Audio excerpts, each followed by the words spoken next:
Hello friends, आप देख रहे हैं आपका चैनल शेयर बाज़ार विद आयुष। तो दोस्तों आज हम कह सकते हैं कि दो सेक्टर्स के अंदर बहुत ही अच्छी तेज़ी थी। एक रेलवे और दूसरा दोस्तों पावर सेक्टर।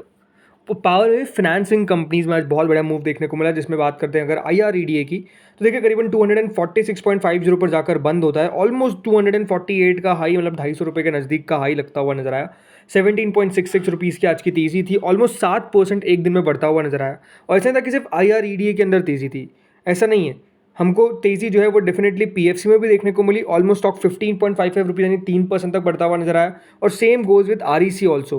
REC के अंदर भी दोस्तों ऑलमोस्ट आज 5% का हमको अप मूव देखने को मिला। तो जैसा मैंने कहा, आज पूरा सेक्टर बजिंग था और पूरे सेक्टर के सारे शेयर्स ने पार्टिसिपेशन बढ़िया दिया। स्पेसिफिकली जैसा मैंने कहा, पावर सेक्टर में भी कौन सी फाइनेंसिंग कंपनीज आज हमको एक तगड़ा मूव देखने को मिला। और जो मूव था वो अपने आप में काफ़ी शानदार था, बल्कि ये हम कह सकते हैं कि दिन के हाईएस्ट पॉइंट पर जाकर ऑलमोस्ट शेयर्स जैसे क्लोज हुए। जैसे कि IREDA 248.85 का हाई ऑलमोस्ट दोस्तों 246.50 पे 330 पे ट्रेड कर रहा है, यानी दिन के हाईस के लगभग।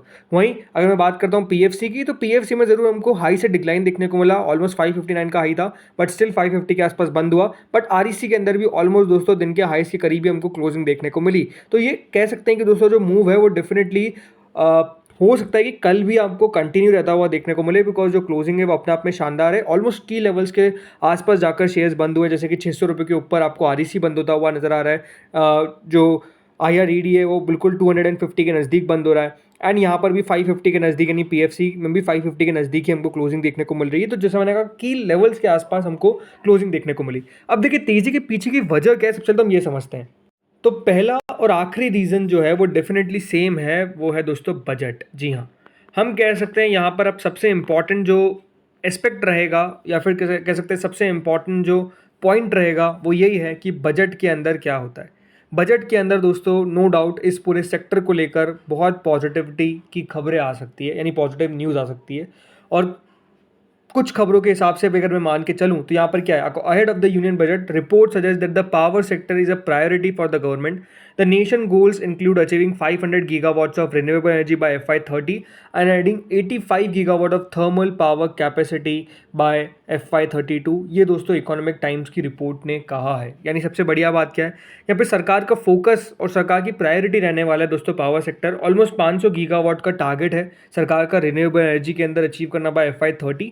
और ऑलमोस्ट दोस्तों 8 गीगावाट का थर्मल पावर कैपेसिटी, 85 माफ करेगा, 85 गीगावाट का thermal power capacity by FY32 यहाँ पर कैपेसिटी लाने का एक्सपेक्टेशंस है और सरकार का टारगेट है कि इसको अचीव करना है। याद रखिएगा, इंडिया का जो इंस्टॉल पावर कैपेसिटी है वो ऑलमोस्ट करेंटली स्टैंड करता है एट 444.75 गीगावाट। ऑलमोस्ट 54.6% का यहाँ पर आपको थर्मल सोर्सेस और बाकी सब रिन्यूएबल एनर्जी से मिल जाता है।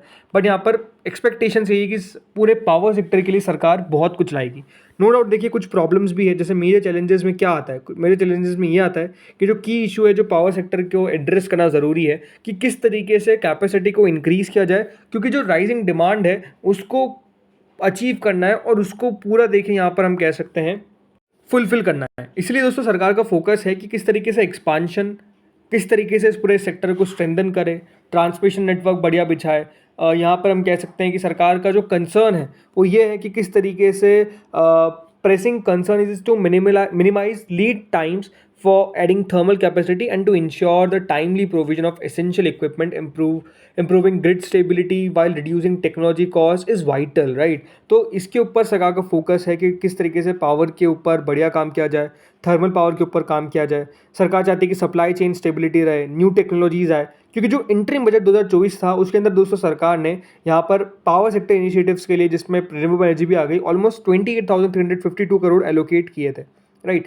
तो अब यहाँ पर देखना है कि और क्या होता है, क्योंकि ये जो 28,000 करोड़ इंक्रीज़ की, 28,000 करोड़ का वैल्यू आया था, ये ऑलमोस्ट 50% इंक्रीज़ था जो 2023-24 के अंदर था। तो 2024-25 में ऑलमोस्ट वो 28,000 करोड़ हो गया।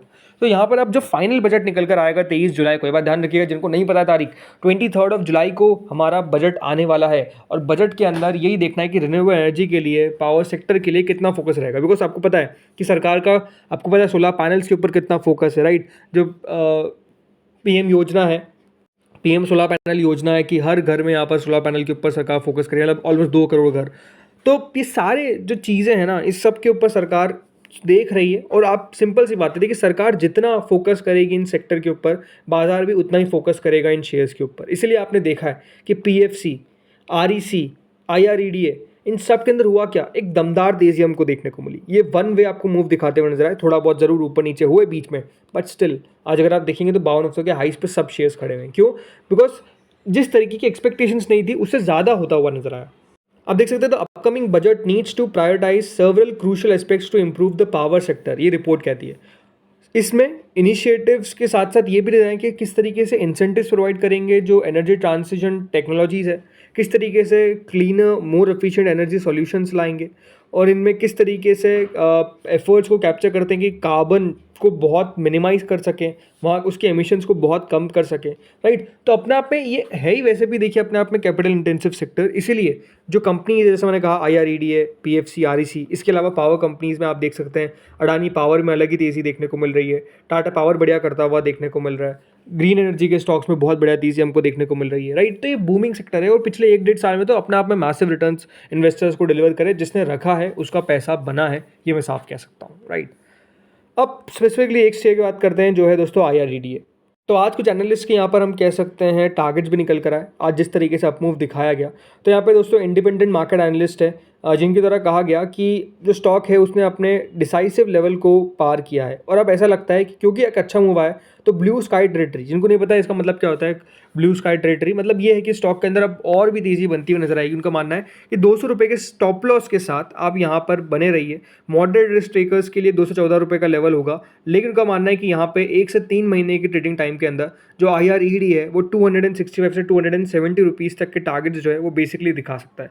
अभी बात सही है कि देखिए 1 से 3 महीने बताया, बट हो सकता है कि अगले 1 से 3 दिन के अंदर भी आ जाए, राइट। कोई बहुत बड़ी बात नहीं है बिकॉज शेयर काफ़ी नज़दीक हमको ट्रेड करता हुआ देखने को मिल रहा है। एंड जैसे मैंने कहा मार्केट के अंदर अलग ही मूव है इन सब शेयर्स को लेकर, लेकिन सब जानते हैं कि वैल्यूएशन इनकी कोई अट्रैक्टिव नहीं है। ये बात बिल्कुल आपको समझ में आनी चाहिए। अगर आपको लगता है कि वैल्यूएशन अट्रैक्टिव है तो बताइए किस तरीके से वैल्यूएशन अट्रैक्टिव है, राइट। कितना फॉरवर्ड पी इन कंपनीज को मिलेगा। बट आप सबको पता ही है बाजार में अभी इस तरीके का मूड है कि जो भी शेयर्स बेसिकली गवर्नमेंट कंपनीज हैं उनके अंदर तो अलग ही तेज़ी है, और जो पावर, डिफेंस, रेलवे, इन तीनों सेक्टर से रिलेटेड है यहाँ पर तो अलग ही तेज़ी है। और आपने साफ साफ आज जो मूव देखा वो भी इसका एक उदाहरण है, राइट। अपने आप में ये सारे शेयर्स के अंदर अलग ही तेज़ी देखने को मिल रही है। और आप देखिए ना शेयर का जो प्राइस टू अर्निंग है वो कितना है, 52.91 का, राइट। अब एक फाइनेंसिंग कंपनी इतना देखिए ऊपर ट्रेड करती हुई नज़र आ रही है, ये थोड़ा सा मुझे अटपटा लगता है, क्योंकि इतने वैल्यूएशन सस्टेनेबल होंगे नहीं होंगे ये कहना अपने आप में बहुत मुश्किल है। अब आप ज़रूर कहेंगे कि पिछले 1 साल के अंदर तो इतना पैसा बना है और यहाँ पर अगर वैल्यूएशन की हम चिंता कर लेते तो पैसा बन नहीं पाता, सही बात है, इसमें कोई डाउट नहीं है।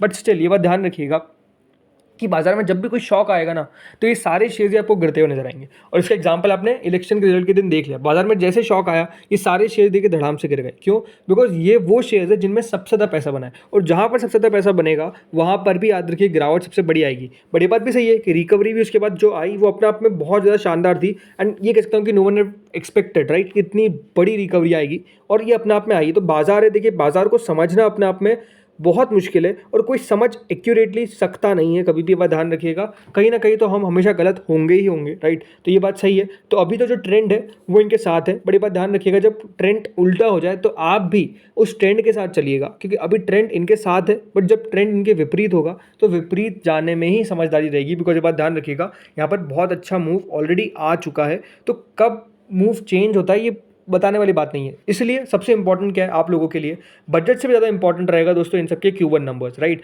अगर Q1 नंबर्स अच्छे निकल कर नहीं आते हैं तो ये शेयर्स धड़ाम से नीचे चल जाएंगे, राइट। तो Q1 नंबर्स पे आपको नज़र रखनी कि हाँ किस तरीके से इन सबकी लोन बुक है, राइट। आप कोई भी फाइनेंसिंग कंपनी को देख रहे हैं तो लोन बुक को देखिए, वहाँ पर कितने ये अपने NPA बता रहे हैं, ये सब चीज़ों के ऊपर देखिए। आगे फ्यूचर को लेकर कितना देखिए यहाँ पर फंड रेज कर सकती है कंपनी, इन सब के ऊपर देखिए, राइट। तो आपको पता लगेगा कि हाँ कितना कंपनी ग्रोथ कर रही है।